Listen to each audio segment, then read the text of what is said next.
বৈষ্ণব কবি বললেন মহাপ্রভুর রূপ দেখে,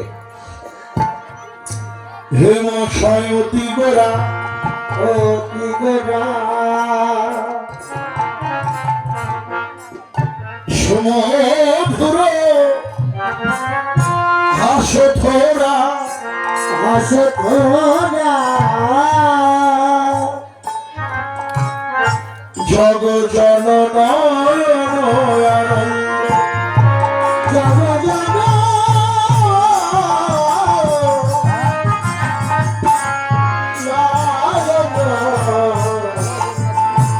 আনন্দ। হেম অর্থ হলো সোনা, শয় মানে হলো চেয়েও, সোনার চেয়ে অতি মনোহরকারী আমার গৌরাঙ্গ রূপ মাধুরী। এই জগতের সোনা হলো প্রাকৃত ধাতু, আর আমার গৌর হচ্ছেন অপ্রাকৃত বস্তু। এই অপ্রাকৃত কোন বস্তুকে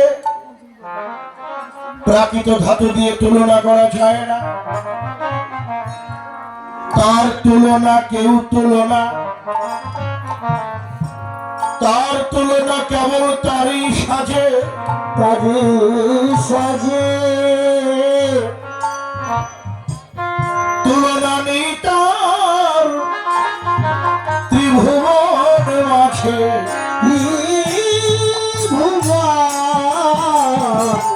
মাঝে। তাহলে সেই রূপেই যদি তুলনা না হয়, ভাবাবিষ্ট বৈষ্ণব কবি কেন বললেন হেমশয় অতি গোরা? সে তুলনা করেন নাই। সে মহাপ্রভুর রূপের পাশে এক খণ্ড স্বর্ণকে উপস্থাপন করেছিল মাত্র। কেন করলেন? যে তুলনা তো হবেই না, তবে বৈশিষ্ট্যের একটা মিল রয়েছে। যদি বলেন কেমন বৈশিষ্ট্য, যেমন এই জগতে সোনা সোহাগা মিশিয়ে তাপ দিলে সোনা যেমন গলে যায়, ঠিক তদ্রূপ আমার গৌর সোনা গলে। কখন গলে? যদি কোন অনুরাগী বৈষ্ণব ভক্ত তার অন্তরের ভক্তি সোহাগা সেই গৌর সোনায় মিশ্রিত করে যদি একবার অনুরাগীর তাপ দেয়,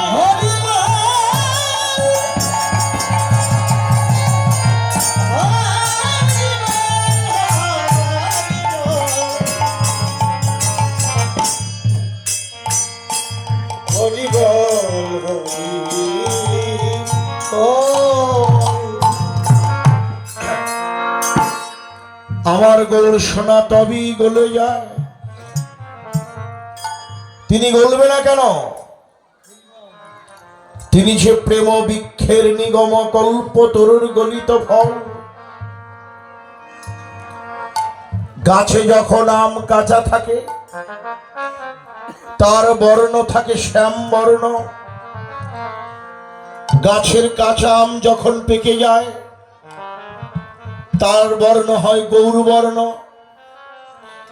গাছের কাঁচা আম যখন পাড়তে হয় আকশি দিয়ে পাড়তে হয়, সেই আম যখন পরিপক্ক হয় পেকে যায় তার আকশি দিয়ে পাড়তে হয় না, আপনা আপনি গলে পড়েন। ঠিক তদ্রূপ গৌর হচ্ছেন সেই পরিপক্ক ফল। আমার মতো সংসার পাপ তাপ দগ্ধরি, আমার মতো অনাদিকালের অপরাধীকে, আমার মতো কৃষ্ণ বহির্মুখ জীবকে কৃষ্ণ পথে উন্মুখিনী করিতে যিনি জ্ঞানীর ব্রহ্ম